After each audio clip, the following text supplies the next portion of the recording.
آنے والے مقالہ خواں حضرات سے بھی میری گزارش ہے کہ اپنی گفتگو کو 15 منٹ کے اندر میں اگر مکمل کریں گے تو بڑی عنایت ہوگی، تاکہ ہم لوگوں کو وقت پہ پروگرام کو ختم کرنے میں مدد مل سکے آپ کی۔ کلام حیدری یادگاری تحقیق کے سلسلے میں پہلے مقالہ خواں جنہیں میں آنے کی دعوت دینا چاہ رہا ہوں، ان دنوں آپ سی ایم کالج دربھنگا میں اسسٹنٹ پروفیسر شعبہ اردو کے عہدے پر فائز ہیں۔ اس کالج میں جوائن کرنے سے پہلے بھی کافی فعال متحرک رہے آپ۔ اردو ادب کے حوالے سے اگر بات کی جائے تو آپ کا تعلق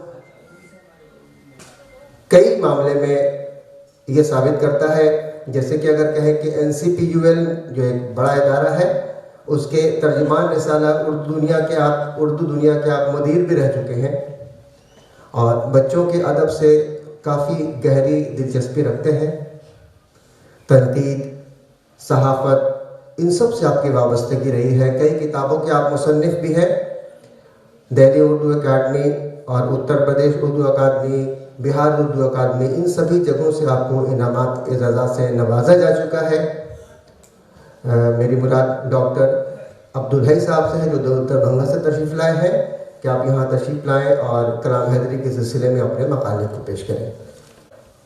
جناب حسیب الرحمان صاحب، مسند صدارت پر جلوہ افروز پروفیسر فاروق احمد صدیقی صاحب، پروفیسر ظفر حبیب صاحب،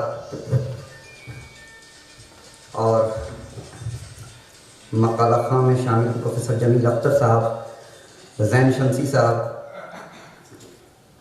ڈاکٹر محمد ذاکر حسین صاحب، فخر الدین عارفی صاحب، اور اس تقریب کے روح رواں اور اردو ڈائریکٹریٹ کے ڈائریکٹر جناب احمد محمود صاحب، اور نیچے یہاں ہال میں موجود عظیم آباد کے لال و گوہر، آفتاب اور مہتاب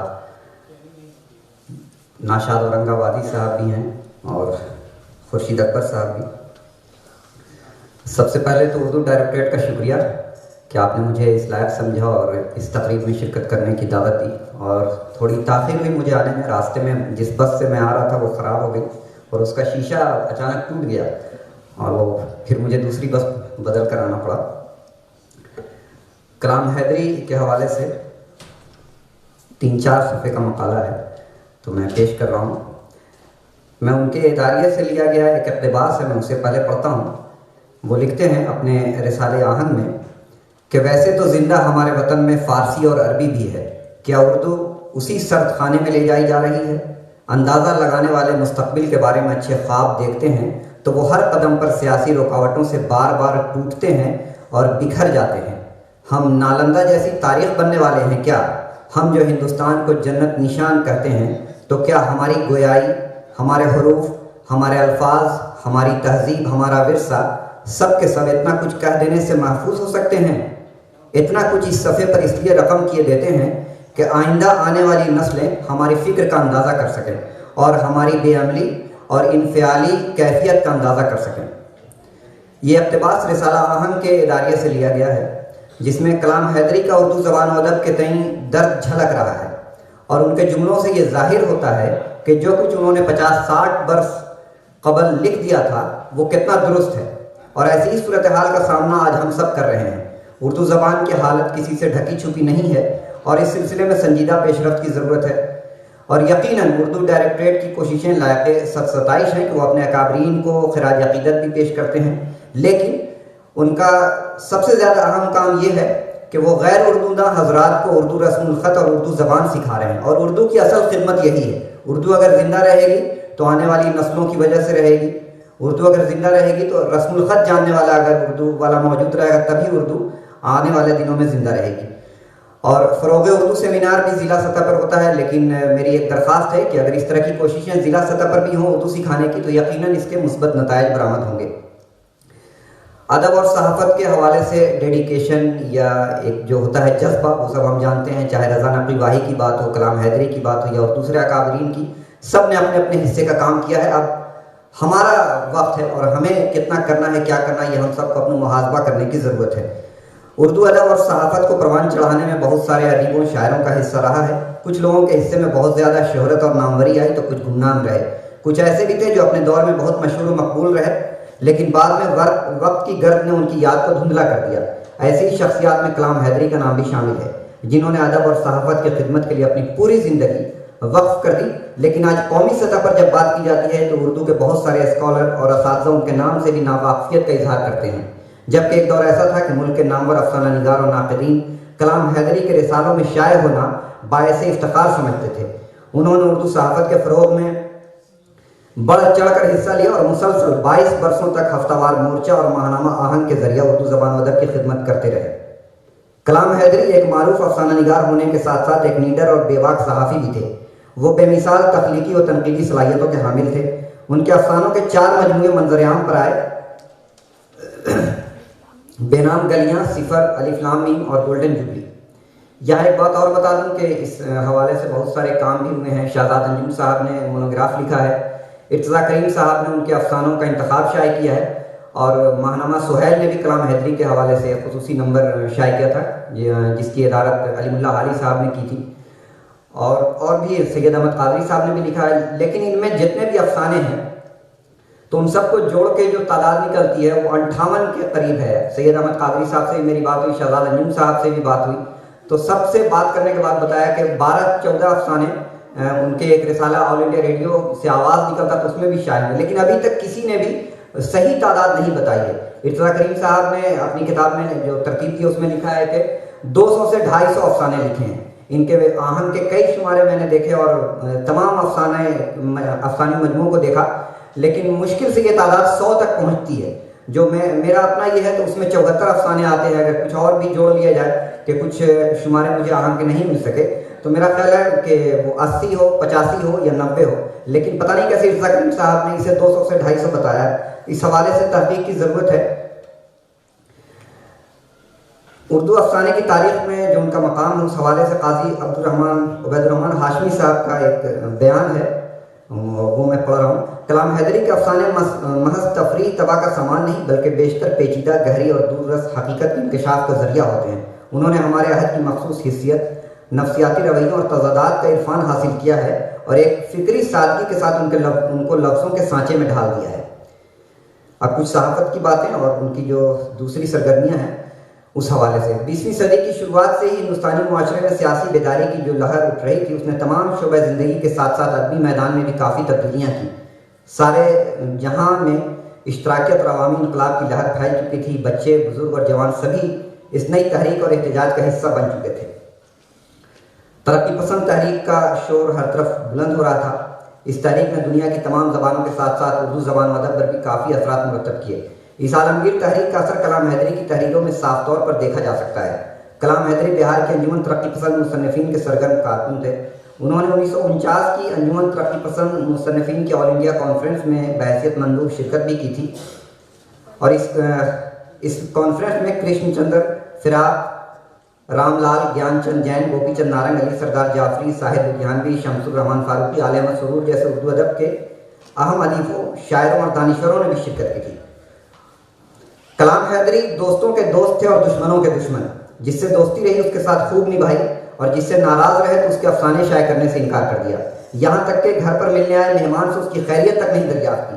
اس حوالے سے مشرف عالم ذوقی صاحب نے اور مشتاق احمد نوری صاحب نے بھی لکھا ہے۔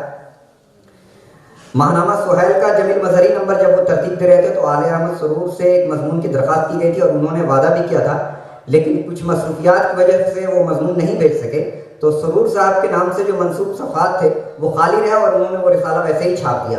بعد میں جب کسی سے انہیں مضمون منگوانا ہوتا تھا تو وہ کہتے تھے کہ جو حال ہم نے ان کے ساتھ کیا تھا وہی آپ کے ساتھ بھی کریں گے، اس لیے مضمون وقت سے بھیج دیجیے۔ یہ بھی ان کا ایک یہ تھا۔ کلام حیدری نے ترقی پسند تحریک میں بڑھ چڑھ کر حصہ لیا اور اپنے اخبار مورچہ میں اس سلسلے میں بہت سارے مضامین شامل کیے۔ اس کے علاوہ اردو ادب کے حوالے سے بھی اپنے اخبار میں بڑے بڑے مارکوں کی تفصیلات شائع کی، جن میں پروفیسر اختر اورینوی، پروفیسر احتشام حسین، عالیہ احمد سرور، باقر مہدی، قمر رئیس، وہاب اشرفی اور شمس الرحمان فاروقی جیسے ممتاز ادیبوں نے شرکت کی۔ اس سلسلے میں ایک مارکے کا ذکر جو سب لوگ جانتے ہیں، واقف ہیں، کہ ایک ادبی بحث وہاب اشرفی، محمود ہاشمی اور کلام حیدری اور شمس الرحمان فاروقی کے درمیان ہوئی تھی، جو 13 دسمبر 1969 سے 22 نومبر 1970 تک چلی تھی۔ اس ادبی مارکے کی ہر قسط کا لوگوں کو بڑی بے صبری سے انتظار ہوتا تھا۔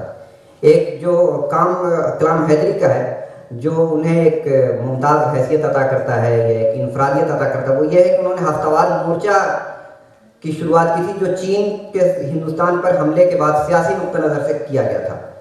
یہ اخبار پورے ہندوستان کا پہلا اخبار تھا جو ملکی دفاع کے پیش نظر نکالا گیا تھا۔ اس میں زیادہ تر مضامین دفاع سے متعلق ہی ہوتے تھے، ساتھ ہی ادب اور تہذیب سے متعلق تخلیقات کو بھی جگہ دی جاتی تھی۔ اداریوں میں یہ بعد میں جو اداریے چھپے اس میں بھی یہ ظاہر ہوتا ہے کہ ہندوستان کے حوالے سے یا دفاع کے حوالے سے بہت سارے ان کے اداریے ہیں اور اس پہ خاص توجہ تھی ان کی۔ اسی طرح سے کانگریس کے حوالے سے بعد میں وہ کانگریس کی ٹکٹ پہ الیکشن بھی لڑنا چاہتے تھے، لیکن کانگریس کی بہت زیادہ کھنچائی کرتے تھے اپنے اداریوں میں، تو میں وہ اقتباس چھوڑ رہا ہوں۔ ان کی صحافت کی خوبی یہ تھی کہ انہوں نے اس زمانے کی بے سر و سامانی میں بھی سچ کا دامن کبھی ہاتھ سے جانے نہیں دیا اور کبھی بھی اپنے ضمیر کے خلاف نہیں گئے اور مظلوموں اور غریبوں پر ہونے والے ظلم کے خلاف آواز اٹھائی اور بے باکی اور بے خوفی کا یہ عالم تھا کہ حکومت کے خلاف بھی اپنے قلم کو استعمال کیا۔ غلام سرور صاحب نے لکھا ہے کہ پورے بہار کے 100 اردو صحافیوں اور 3 درجن اردو ایڈیٹروں میں آدھے درجن بھی ایسے نہیں ہیں جن کا ذکر بھی کیا جا سکے۔ کلام حیدری ان آدھے درجن میں یقینی ایک ہیں۔ کلام حیدری کیسے افسانہ نگار، اس سے یہاں بحث نہیں کروں گا، کلام حیدری کیسے مضمون نگار اور ادیب ہیں اس پر بھی اپنی رائے نہیں دوں گا، لیکن کلام حیدری ایک پڑھے لکھے سمجھدار سوجھ بوجھ رکھنے والے صاحب رائے قلم صحافی ہیں، یہ کہنے میں مجھے ذرہ برابر بھی بے باک نہیں۔ کلام حیدری نے صحافت کو اپنا پیشہ نہیں بنایا بلکہ اس کے ذریعے اردو زبان و ادب کی خدمت کی اور اسے محض پیسہ کمانے کا ذریعہ نہیں بنایا۔ اپنے دم پر انہوں نے ایک لمبے عرصے تک دونوں جرائد کو شائع کیا۔ گوتم بدھ کی دھرتی اور ہندوؤں کے پنڈان کے لیے مشہور گیا کی مقدس سرزمین پر ادب و صحافت کا چراغ روشن کرنے والے اہم ناموں میں کلام حیدری کا نام سر فہرست ہے۔ قومی اور بین الاقوامی سطح پر ہونے والی تبدیلیوں سے ہندوستان کی اردو صحافت بھی متاثر ہوئے بغیر نہ رہ سکی اور اس کا اثر ہمیں کلام حیدری کی صحافت اور ان کے اخبار و جرائد میں صاف طور پر نظر آتا ہے۔ افسانوں کے حوالے سے جیسے ان کا ایک افسانہ بہت مشہور ہے کھلیان اور سلاخن، اور اس میں دیہات کی زندگی نظر آتی ہے۔ سہیل عظیم آبادی کے جو افسانے ہیں اس نوعیت کا وہ افسانہ ہے، اس کے حوالے سے مناظر عاشق ہرگانوی صاحب نے خط میں لکھا تھا کہ یہ افسانے مجھے پسند نہیں آئے۔ بعد میں کلام حیدری سے جب ملاقات ہوئی تو انہوں نے پوچھا کہ کیوں نہیں پسند آئے، تو انہوں نے کہا کہ بس مجھے پسند نہیں آئے، اور انہوں نے ایک حوالہ دیا ہم سراج رہبر کا کہ انہوں نے لکھا تھا کہ اس افسانے میں مواد کی کمی اور ایسا معلوم ہوتا ہے کہ بس اعداد و شمار جمع کر دیے گئے۔ لیکن بعد میں جب کلام حیدری سے ملاقات کے بعد مناظر عاشق ہرگانوی اپنے گھر پہنچتے ہیں تو پھر ان کی نظر سے وہ افسانہ دوبارہ وہ پڑھتے ہیں، دیکھتے ہیں، اور رضیہ سجاد ظہیر کی ایک رائے تھی اس کو کوٹ کرتے انہوں نے لکھا کہ میں ان کی رائے سے اتفاق کرتا ہوں۔ وہ رائے یہ تھی جو کلام حیدری کے افسانے پہ تھی، یہ رسالہ تہذیب میں چھپا تھا کلام حیدری کا افسانہ، وہ رائے یہ تھی، لکھتی ہیں رضیہ سجاد ظہیر کہ کلام کا افسانہ دیکھ رہی اور ختم کرنے کے بعد میرا بے اختیار جی چاہا کہ کلام کو مبارکباد دوں، بڑا زوردار افسانہ ہے۔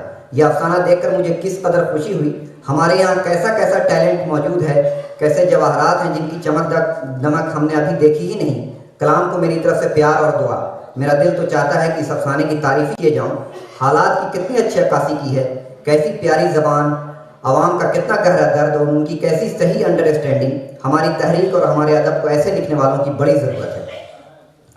اسی طرح سے شمس الرحمن فاروقی صاحب کی رائے زیادہ اہم اور مناسب معلوم ہوتی ہے۔ وہ کہتے ہیں کہ کلام حیدری بڑے افسانہ نگار نہ تھے، لیکن انہیں افسانے میں شدت اور فوری پن کا تاثر پیدا کرنے کا فن آتا تھا۔ اب آپ دیکھیں تقسیم ہند کے اور فساد کے حوالے سے بہت سارے افسانے نظر آتے ہیں۔ کلام حیدری کی بات کی جائے تو ان کا ایک افسانہ ہے عنابی کانچ کا ٹکڑا۔ اسی طرح سے سخی اس دور کا بہت اہم افسانہ ہے۔ کھلیان اور سلاخے کا میں نے ذکر کیا۔ بے نام گلیاں جو عظیم آباد کی گلیوں کے حوالے سے، اور گلیوں میں کیسی زندگی جیتے ہیں لوگ اور کیا حالات ہیں، کس طرح سے وہ اپنی زندگی کو گزارتے ہیں، اس کی بہترین عکاسی ہے۔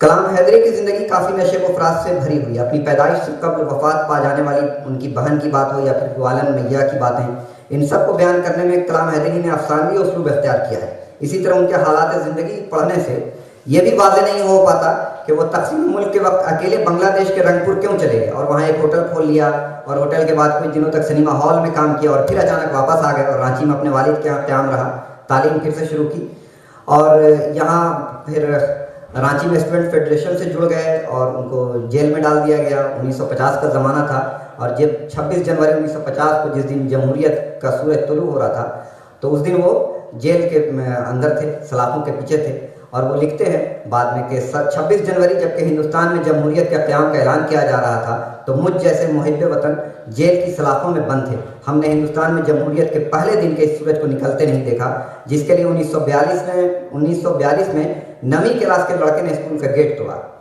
بعد میں وہ پٹنہ پہنچے, پٹنہ سے تعلیم حاصل کی اختر الرحنوی کی سرپرستی میں.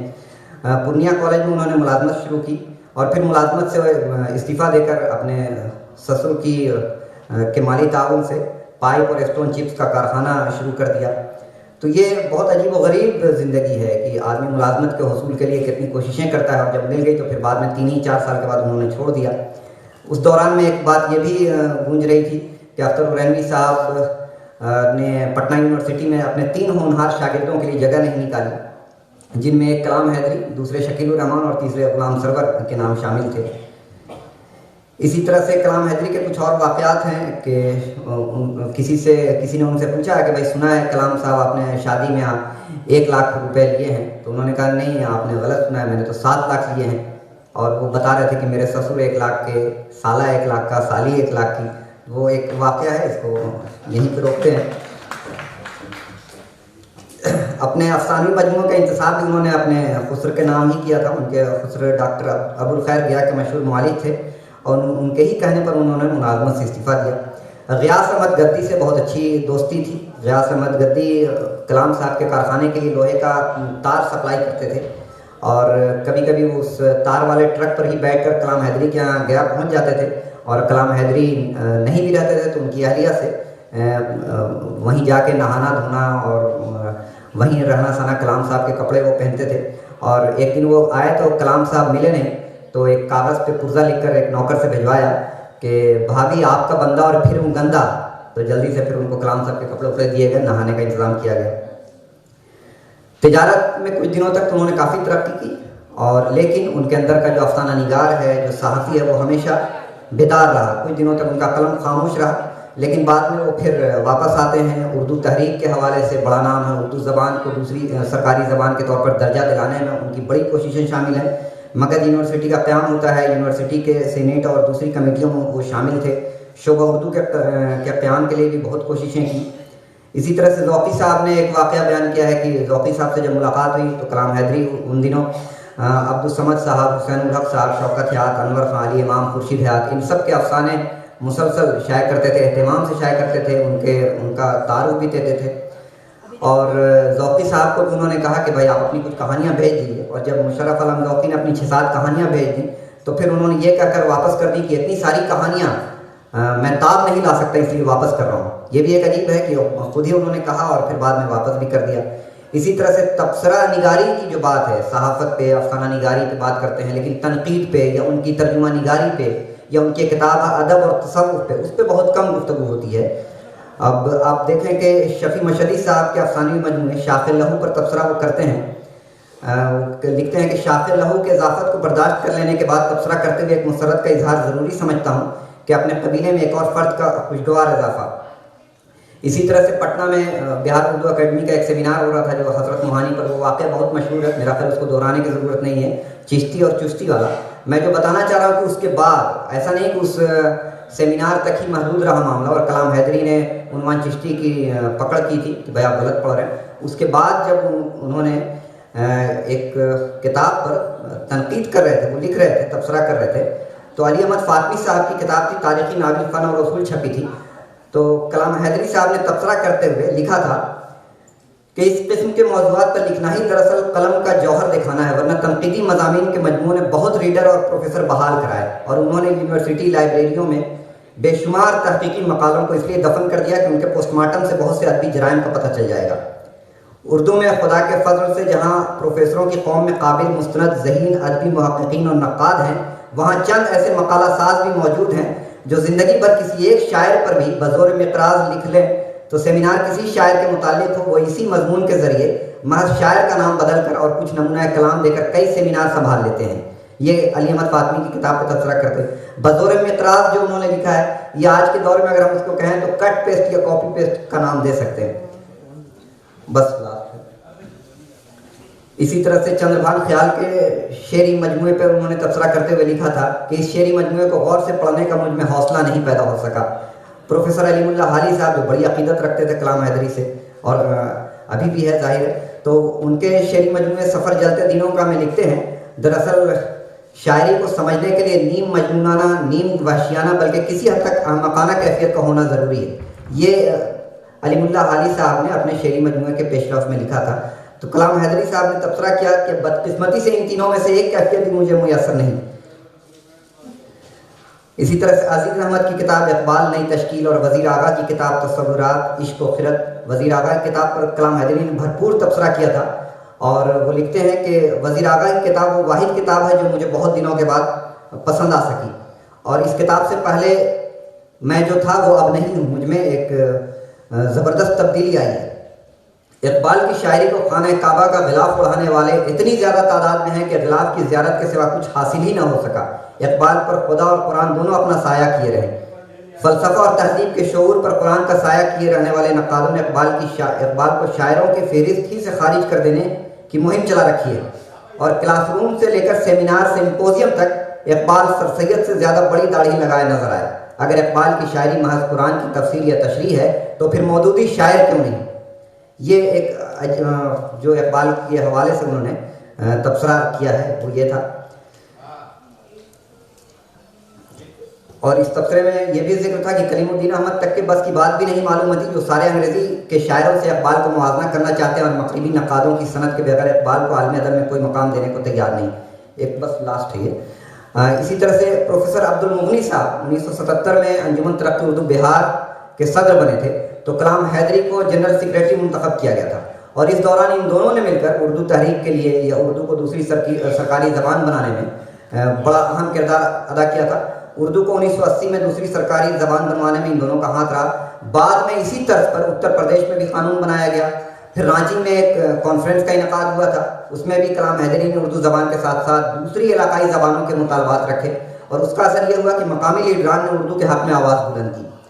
تو کلام حیدری محض افسانہ نگار یا صحافی نہ ہو کر اردو زبان کے لیے، خاص طور سے اس کو پھیلانے کے لیے، اس کے فروغ کے لیے، اس کی ترویج و اشاعت کے لیے جتنی کوششیں کی ہیں یقیناً وہ قابل ستائش ہیں، اور اس کے لیے ہمیں ان کو یاد رکھنا چاہیے. ان کے حوالے سے جو کام ہونا چاہیے تھا اس کا بھی ذکر ہے، مطلب جو کام ہوا ہے اس کا بھی ذکر ہے، میں وہ سب چھوڑ رہا ہوں.